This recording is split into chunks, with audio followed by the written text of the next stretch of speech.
मध्य प्रदेश, राजस्थान और छत्तीसगढ़ में king maker बनने की उम्मीद पर पानी फिरने के बाद बसपा प्रमुख मायावती अब मिशन 2024 की सियासी बिसात बिछाने में जुट गई हैं। पिछले लोकसभा चुनाव में बसपा से जीते कई सांसद बेवफाई की राह पर हैं और 2024 में किसी दूसरे दल से किस्मत आजमाने की कोशिश में हैं। ऐसे में मायावती ऐसे नेताओं की तलाश में जुटी हैं जो वफादारी के साथ साथ जीतने की ताकत रखते हों। इसी के मद्देनजर बसपा से ब्रेकअप करके दूसरे दलों में गए नेताओं की घर वापसी कराकर उन्हें आगामी लोकसभा चुनाव में दांव खेलने की स्ट्रेटेजी शुरू की है।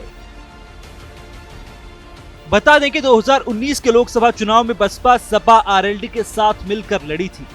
बसपा के टिकट पर 10 लोकसभा सांसद चुनकर आए थे। सहारनपुर से हाजी फजलुर रहमान, अमरोहा से कुंवर दानिश, नगीना से गिरीश चंद्र, बिजनौर से मलूक नागर, जौनपुर से श्याम यादव, अंबेडकर नगर से रितेश पांडे, लालगंज से संगीता आजाद, गाजीपुर से अफजाल अंसारी, मऊ से अतुल राय और श्रावस्ती से राम शिरोमणि वर्मा बसपा से लोकसभा सदस्य बने थे। अफजाल अंसारी को गैंगस्टर एक्ट में सजा होने के चलते उनकी सदस्यता समाप्त हो गई। इस तरह से बसपा के 9 सांसद बचे हैं, जिनमें से कई सांसद 2024 में दूसरे दलों में अपने लिए स्थान तलाश रहे हैं। ऐसे में बसपा मजबूत प्रत्याशी की तलाश कर रही है। तो दूसरी तरफ 2024 के लोकसभा चुनाव को लेकर बसपा ने भी राजनीतिक बिसात बिछानी शुरू कर दी है। पार्टी ने इसके लिए लोकसभा क्षेत्र में प्रभारी नियुक्त करना शुरू कर दिया है, जो 2024 में पार्टी के उम्मीदवार माने जा रहे हैं। बसपा प्रमुख मायावती ने सहारनपुर सीट से माजिद अली को प्रभारी नियुक्त किया है। माना जा रहा है कि लोकसभा चुनाव में वो बसपा के प्रत्याशी हो सकते हैं, जबकि सहारनपुर से मौजूदा समय में सांसद हाजी फजलुर रहमान हैं। माजिद अली की पत्नी तस्नीम बानो सहारनपुर की जिला पंचायत अध्यक्ष रह चुकी हैं।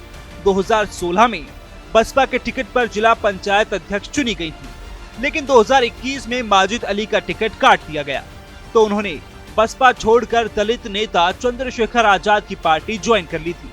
2 साल के बाद दोबारा से माजिद अली की हाल ही में बसपा में घर वापसी हुई है, जिसके बाद पश्चिमी यूपी के प्रभारी शमसुद्दीन राइन ने उन्हें सहारनपुर लोकसभा क्षेत्र का प्रभारी घोषित कर दिया। इमरान मसूद के बसपा से निकाले जाने के बाद और सांसद हाजी फजलुर रहमान के सपा से संपर्क में होने के चलते माजिद अली की घर वापसी कराई गई। माजिद अली को प्रभारी बनाए जाने के चलते माना जा रहा है कि फजलुर रहमान का टिकट सहारनपुर से कट सकता है। हाजी फजलुर रहमान ही नहीं, बसपा के कई और सांसद 2024 के लोकसभा चुनाव में नया सियासी ठिकाना तलाश रहे हैं, क्योंकि मायावती के अकेले चुनाव लड़ने के फैसले पर उन्हें जीत की उम्मीद कम दिख रही है। बिजनौर के सांसद मलूक नागर बीजेपी की तारीफ कर चुके हैं और गठबंधन करने की बात खुलकर कही है। ऐसे में अंबेडकर नगर से सांसद रितेश पांडे सपा प्रमुख अखिलेश यादव से मुलाकात कर चुके हैं और उनके पिता सपा से विधायक हैं। अमरोहा से सांसद कुंवर दानिश अली ने पटना जाकर जेडीयू नेता नीतीश कुमार से मुलाकात की थी। इतना ही नहीं, कांग्रेस नेताओं के साथ भी लगातार संपर्क में हैं। तो उधर मऊ से अतुल राय के भी बीजेपी से संबंध होने की चर्चा है। जौनपुर से बसपा सांसद श्याम सिंह यादव राहुल गांधी की भारत जोड़ो यात्रा में शिरकत किए थे। इसके अलावा उन्होंने केंद्रीय गृह मंत्री अमित शाह से लेकर नितिन गडकरी की तारीफ की है और सीएम योगी आदित्यनाथ से मुलाकात भी की थी। बीजेपी नेताओं के साथ साथ सपा के साथ भी अपनी नजदीकियां बढ़ाने में जुटे हैं। गाजीपुर से सांसद रहे अफजल अंसारी का परिवार सपा में शामिल हो चुका है। एक भतीजा सपा से, जबकि दूसरा भतीजा राजभर की पार्टी से विधायक बना है। माना जा रहा है कि 2019 में बसपा के टिकट पर संसद पहुंचने वाले नेताओं में आधे से ज्यादा पार्टी छोड़ने की फिराक में है, तो बसपा भी मौजूदा प्रत्याशी की तलाश में है। ऐसे में बसपा की नजर उन मजबूत नेताओं पर है जो पार्टी छोड़कर जा चुके हैं, लेकिन वहां पर उन्हें टिकट मिलने की बहुत कम संभावना है। माजिद अली की बसपा में वापसी भी इसी मद्देनजर हुई। बसपा नेतृत्व ने 5 राज्यों के चुनाव में मिली हार के बाद सियासी विकल्प तलाशना शुरू कर दिया है।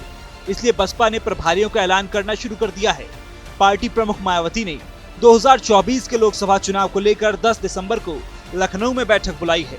इस बैठक में मायावती आगामी चुनाव को लेकर अपनी रणनीति बनाने और लोकसभा सीटों पर प्रभारियों को नियुक्त करने का ऐलान कर सकती हैं।